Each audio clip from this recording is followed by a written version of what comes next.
Fiction teachers us to think creatively about difference. അപ്പോൾ ഈ സാഹിത്യം എന്ന് പറയുമ്പോൾ കഥ, നോവൽ, നാടകം എന്നിങ്ങനെയുള്ള മൊത്തത്തിൽ നമ്മൾ സാഹിത്യത്തെ എടുക്കുമ്പോൾ സാഹിത്യം നമ്മളുടെ ഈ വ്യത്യസ്തത എന്ന് പറയുന്ന ഒരു കോൺസെപ്റ്റിനെ കൂടുതൽ ക്രിയേറ്റീവായിട്ട് ചിന്തിക്കാനായിട്ട് നമ്മളെ പഠിപ്പിക്കും. Anthropological studies, psychoanalysis, sociology all offer theoretical descriptions for what a novel teaches by example and by identification. അപ്പോൾ ഒരു ഉദാഹരണത്തിലൂടെ അല്ലെങ്കിൽ ഏതെങ്കിലും ഒരു മാറ്ററിനെ ഐഡൻറ്റിഫൈ ചെയ്തിട്ട് അപ്പോൾ അതിലത്തെ ആന്ത്രോപോളജിക്കലായിട്ടുള്ള വശങ്ങൾ, സൈക്കോ അനാലിസിസ്, സോഷ്യോളജി. ഇപ്പോൾ നമുക്കൊരു സിനിമ എടുക്കുകയാണെന്ന് വെച്ചെങ്കിൽ അതിൻ്റെ ആന്ത്രോപോളജിക്കൽ വ്യൂ, അതിൻ്റെ സോഷ്യോളജിക്കൽ വ്യൂ, അതുപോലെ അതിൻ്റെ കഥാപാത്രങ്ങളുടെ മാനസിക അന്തരീക്ഷത്തെ പറ്റിയിട്ടുള്ള പഠനം, അതൊക്കെ നമുക്ക് ലിറ്ററേച്ചറിൽ കൊണ്ടുവരാനായിട്ട് പറ്റും. അതെല്ലാം നമുക്ക് ലിറ്ററേച്ചറിൽ, സാഹിത്യത്തിലൂടെ കൊണ്ടുവരാൻ പറ്റും. All offer theoretical descriptions for what a novel teachers by an example and by identification. So ഒരിക്കൽ നമ്മുടെ ട്രാജഡീനെ പറ്റിയിട്ട് ചോദിച്ചപ്പോൾ അരിസ്റ്റോട്ടിൽ പറഞ്ഞിട്ടുണ്ട്, tragedy is the imitation of an action എന്ന് പറഞ്ഞിട്ടുണ്ട്. So it would be difficult for one to think up a more ground breaking mode of understanding the mind and the heart. So ഒരു ആക്ഷനെ, ഒരു പ്രവൃത്തിനെ നമുക്ക് imitate ചെയ്യുന്നതിനെയാണ് നമ്മൾ tragedy എന്ന് പറയുന്നതെന്നൊക്കെ പറയുമ്പോൾ ഒരാൾക്കത് മനസ്സിലാവാനുള്ളൊരു ബുദ്ധിമുട്ടുണ്ട്. അതായത് ഒരു ട്രാജഡി, ദുരന്തം ഉണ്ടാവാനുള്ള ഒരുപാട് കാരണങ്ങളുണ്ട്. എന്തൊക്കെയാണ്? Guilt, jealousy, despair, violence, anxiety, irrationality, the fear of death. ഇങ്ങനെ കുറേ നമുക്ക് പ്രൊജക്റ്റ് ചെയ്യാൻ പറ്റാത്ത ഒരുപാട് ഇമോഷൻസ് ഉണ്ട്. അതായത് നമുക്ക് ഒരിക്കലും എക്സ്പ്രസ് ചെയ്യാൻ പറ്റില്ല എന്ന് നമ്മൾ വിചാരിക്കുന്ന കുറച്ച് കാര്യങ്ങൾ. So nothing that is human is foreign to literature. So ലിറ്ററേച്ചറിന് അറിയാത്തതൊന്നുമായിട്ട് ലൈഫിലൊന്നുമില്ല. ലൈഫിൽ അറിയുന്നതൊക്കെയും ലിറ്ററേച്ചറിലുണ്ട്. So what is there in literature is there in life. What is familiar to literature is familiar to life. So the more education falls into decline because of the lack of imagination. ഇപ്പോൾ നമ്മൾ കുട്ടികളെ പഠിപ്പിക്കുമ്പോൾ, ഞാൻ നിങ്ങളെ പഠിപ്പിക്കുമ്പോൾ ഒക്കെ ഞാനൊരു കാര്യം പറയുമ്പോൾ നിങ്ങളതിനെ വിഷ്വലൈസ് ചെയ്യുക, നിങ്ങളതിനെങ്ങനെ ആ ഒരു എഫക്റ്റ് കൊണ്ടുവരിക, ഇങ്ങനെയൊക്കെ നിങ്ങൾ ചിന്തിക്കുന്ന സമയത്ത് ആ ഒരു ഇമാജിനേഷൻ കുട്ടികൾക്ക് ഭാവനയിൽ കാണാനുള്ള ഒരു കഴിവ് എഡ്യൂക്കേഷൻ ഉണ്ടാക്കി കൊടുക്കണം. അങ്ങനെ എഡ്യൂക്കേഷൻ ഉണ്ടാക്കാൻ പറ്റില്ലെങ്കിൽ എന്താ ഉണ്ടാവുക? The more literature is called on to serve as the another form of education. So ഭാവന എന്താണെന്ന് കുട്ടികളെ പഠിപ്പിക്കുകയാണ് എന്ത് ചെയ്യുന്നത്?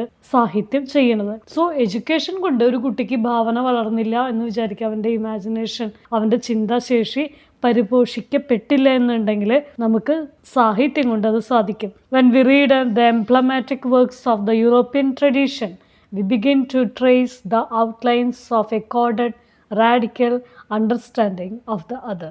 നമുക്ക് ഒരു വ്യക്തിയെ, അവൻ്റെ അവസ്ഥയെ, അവൻ്റെ അന്തരീക്ഷത്തെ, അവൻ്റെ മനസ്സിൻ്റെ തലങ്ങളിനെയൊക്കെ നമുക്ക് മനസ്സിലാക്കാനായിട്ട് നമ്മൾ എപ്പോഴും സാഹിത്യം സഹായിക്കും. എങ്ങനെ നമ്മൾ മനസ്സിലാക്കുക? അയാളുടെ ബോഡി ലാംഗ്വേജ് കൊണ്ട്, അയാളുടെ ഇന്ന രീതികൾ കൊണ്ട്. ചിലപ്പോൾ അയാൾ എന്തെങ്കിലും ഔട്ട് ബേസ്റ്റ് ചെയ്യുമ്പോൾ തിരിച്ച് നമ്മൾ പ്രൊവോക്കാവാതെ നമ്മൾ ഇതുകൊണ്ടായിരിക്കാം എന്ന് ചിന്തിക്കുന്നത് നമുക്ക് അധികമായിട്ടുള്ള വായന, അധികമായിട്ടുള്ള എഡ്യൂക്കേഷൻ, അധികമായിട്ടുള്ള ഭാവന കിട്ടിയതുകൊണ്ടാണ്. അങ്ങനെ അത് തരുന്നത് ലിറ്ററേച്ചറാണ്.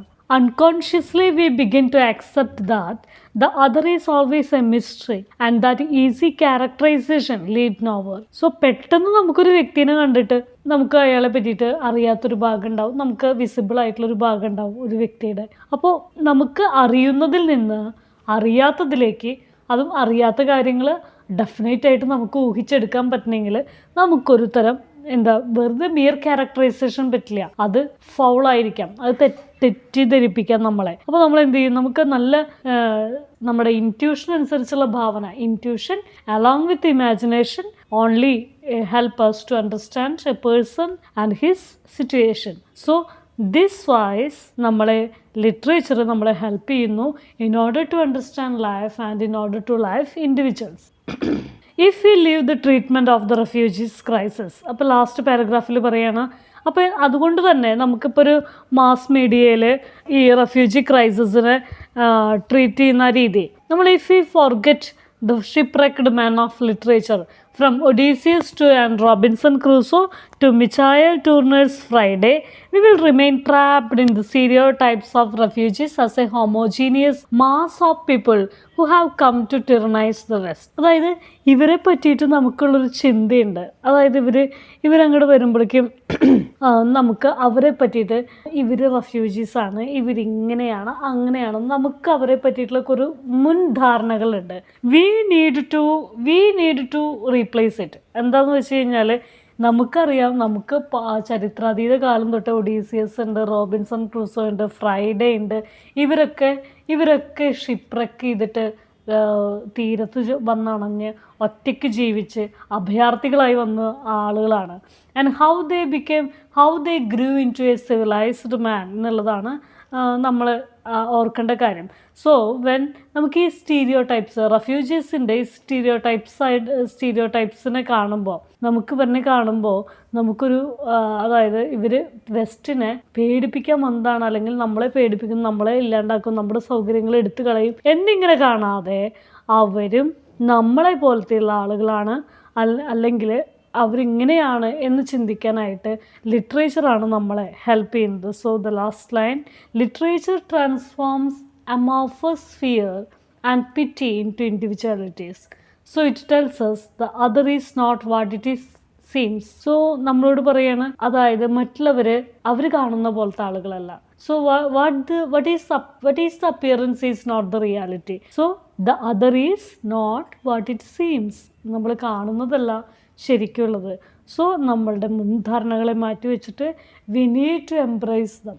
അതാണ് ഈ ഒരു ചെറിയ റൈറ്റപ്പിലൂടെ അമാൻഡ മിച്ചായേൽ പൗലോ പറയുന്നത്. So that's all about divided times, how literature teachers us to understand the other. So ഇവിടെ ദ അതർ എന്ന് ഉദ്ദേശിക്കുന്നത് the refugees, the other persons. Okay, thank U.